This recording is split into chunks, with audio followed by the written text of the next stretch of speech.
राजस्थान के अंता मागरोल क्षेत्र में राजनीतिक और सामाजिक चर्चा इन दिनों किसानों और ग्रामीण जनता की समस्याओं के इर्द गिर्द घूम रही है।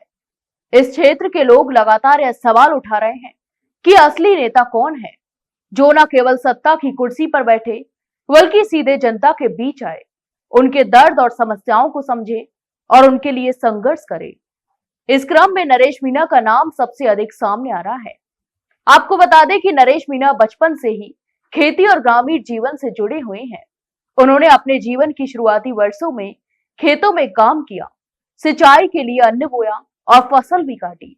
यही अनुभव उन्हें किसानों की वास्तविक जरूरतों और समस्याओं की गहरी समझ देता है।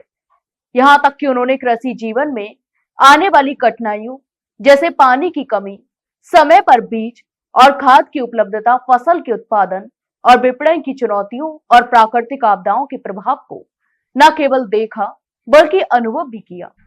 यही वजह है कि नरेश मीणा हर किसान की परिस्थिति और उनकी परेशानियों को समझने में सक्षम है। स्थानीय जनता का मानना है, यदि क्षेत्र में एक सच्चा और जन समर्थक नेता चाहिए था तो नरेश मीणा को ही मौका दिया जाना चाहिए था। उनके पास वह अनुभव और समझ है जो केवल कुर्सी पर बैठे पद अधिकारी नहीं दे सकते। जनता और किसान चाहते थे कि उनके वास्तविक प्रतिनिधि को सत्ता या चुनाव में प्राथमिकता मिले, ताकि उनकी समस्याओं और जरूरतों को सही दिशा में उठाया जा सके। हालांकि वर्तमान में नरेश मीणा अपने अनुभव और क्षमताओं के बावजूद भी पूरी तरह जनता के बीच सक्रियता नहीं दिखा पाए हैं।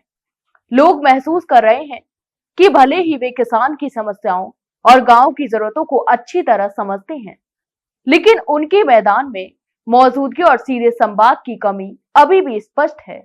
जनता चाहती है या उनके नेता केवल दफ्तरों या सरकारी कार्यालयों में बैठकर ही काम न करें, बल्कि खुद खेतों, गांव और मंडियों में जाकर समस्याओं को समझें और समाधान भी निकालें।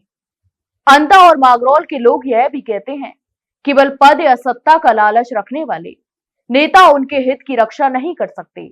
असली नेता वही है जो जनता के बीच रहकर उनकी आवाज बने, उनके अधिकारों की रक्षा करे और उनके जीवन को बेहतर बनाने के लिए संघर्ष भी करे। नरेश मीणा की पिछली जन समर्थन गतिविधियों और किसानों के बीच उनके अनुभव ने यह साबित किया है कि वे एक ऐसे नेता हैं। उन्होंने पहले भी किसानों की समस्याओं को उठाया, आंदोलन किए और उनके हितों के लिए लड़ाई भी लड़ी। अब जनता और समर्थकों की उम्मीदें नरेश मीणा पर टिकी हुई हैं। नरेश मीणा के कदम और उनके अनुभव से यह संदेश भी मिलता है कि असली नेतृत्व केवल पद या सत्ता के लिए नहीं होता, बल्कि जनता के हित और उनके कल्याण के लिए वास्तविक संघर्ष करने में है। किसानों और ग्रामीणों के बीच उनका विश्वास और समर्थन इसी बात का प्रमाण है। अंता मागरोल क्षेत्र की जनता अब इस उम्मीद में है कि नरेश मीणा उनके लिए एक सच्चे और मजबूत नेतृत्व का उदाहरण प्रस्तुत करेंगे। तो आपके इस पूरे मामले पर क्या राय है, हमें कमेंट बॉक्स में कमेंट करके जरूर बताएं। वहीं वीडियो को लाइक और शेयर जरूर करें और हाँ, चैनल को सब्सक्राइब करना ना भूलें। फिलहाल के लिए इतना ही, जल्द मिलते एक नई जानकारी के साथ। तब तक के लिए नमस्कार।